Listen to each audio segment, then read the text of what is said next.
counsel for the petitioners under the direct control and supervision of the House Panel of Prosecutors.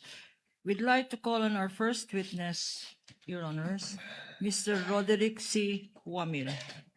The clerk of court, through Sergeant at Arms, is directed to kindly bring and situate at the witness stand the witness of the prosecution for today, Mr. Roderick Wamil.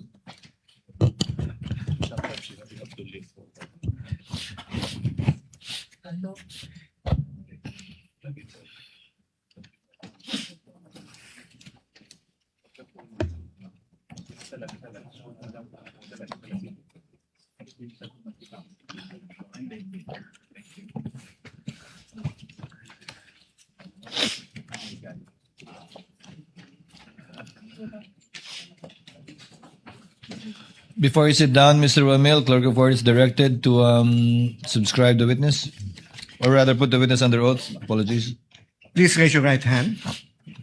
You, Roderick C. Wamil, do swear that the evidence you shall give in the case now pending between the Philippines and Vice President Sara Zimmerman Duterte shall be the truth, the whole truth, and nothing but the truth. So help me God.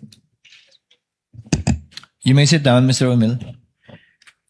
Your witness, counsel for the panel of prosecutors, Attorney Kapunan, you may proceed when you're ready with your offer. Thank you, Your Honor. But before we proceed, senators, honorable senators and presiding officer, may we flash on the screen page 2 of the pretrial order dated 29 June 2026. Please note from the screen that several admitted facts are stated in the said pretrial order. I call your attention, please, to page 2 of the pretrial order. These are the admitted facts for Article 1 on the misuse and misappropriation of confidential funds. I will not read them anymore, but I'd like to highlight certain admissions. The lady may proceed for the guidance of the senator judges. Thank you, Your Honor. As can be seen from the screen, first, the OVP, Office of the Vice President, had confidential funds in the fixed amount of 125 per quarter.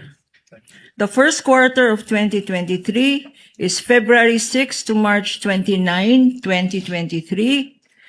For the second quarter of 2023, that is April 25 to June 30, 2023, and for the third quarter of 2023, which covers the period July 14 to September 30, 2023, fixed amounts per quarter of 125 million. You're referring to paragraph numbers 2.5, 2.6, and 2.7, counsel. Yes, Your Honor.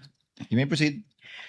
Also admitted is the fact that Gina Acosta was the Office of the Vice President's Special Disbursing Officer, or SDO, in relation to the OVP's confidential funds for the fourth quarter of 2022, as well as the first, second, and third quarters of 2023, as can be seen on the screen.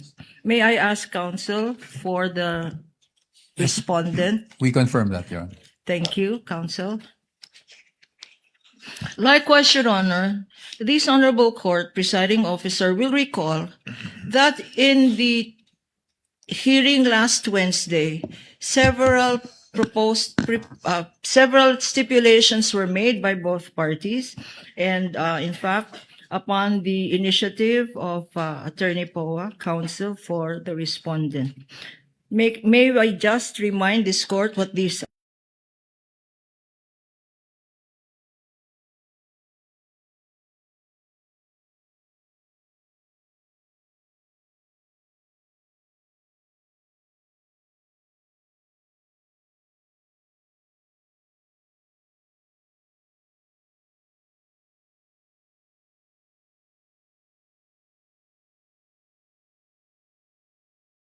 for the better appreciation of this honorable court. Both the prosecution and the respondent agreed last Wednesday's hearing to the following stipulations. First,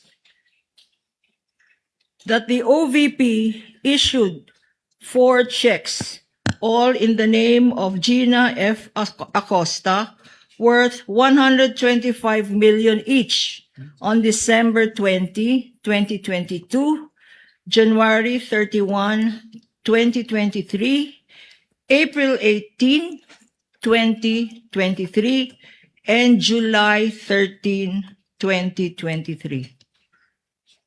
Second, that these said amounts were paid by the Philippine Treasury for the account of the Office of the Vice President.